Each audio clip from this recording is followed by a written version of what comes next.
মহারাজের এটা প্রথম জামাই ষষ্ঠী, তাই আমরা আমার বাপের বাড়িতে চলে এসেছি। আর মহারাজ একটা সাংঘাতিক বুদ্ধি করেছে। প্রথমবার জামাই ষষ্ঠী, এক্সাইটমেন্ট তো আছেই, আর শাশুড়ি মার কাছে কিছু আবদারও আছে।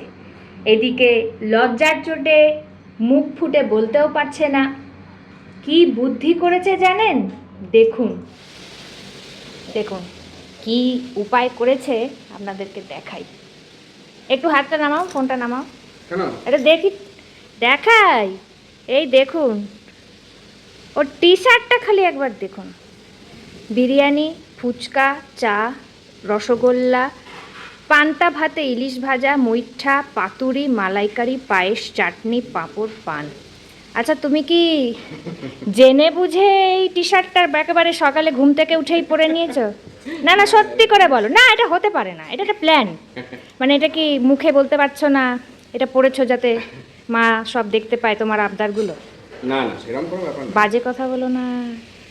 সকালবেলা তুমি এই, তার মানে তুমি এত টি শার্ট থাকতে এই টি শার্টটা কেন পরে এসছো? আরে এটা আজকে একটা খাওয়া দাওয়ার দিন, এই যে হ্যাঁ, তার মানে খাওয়া দাওয়াটা থাকলে একটা পেটেও বেশ মানে ইচ্ছে করবে না, খেতে। এতগুলো করতেই পারে, কিন্তু তুমি হজম করতে পারবে তো? না না, এটা তো করার জন্য নয়। আর না, সব বোঝা যায়। নতুন জামাইরা টেক নোট।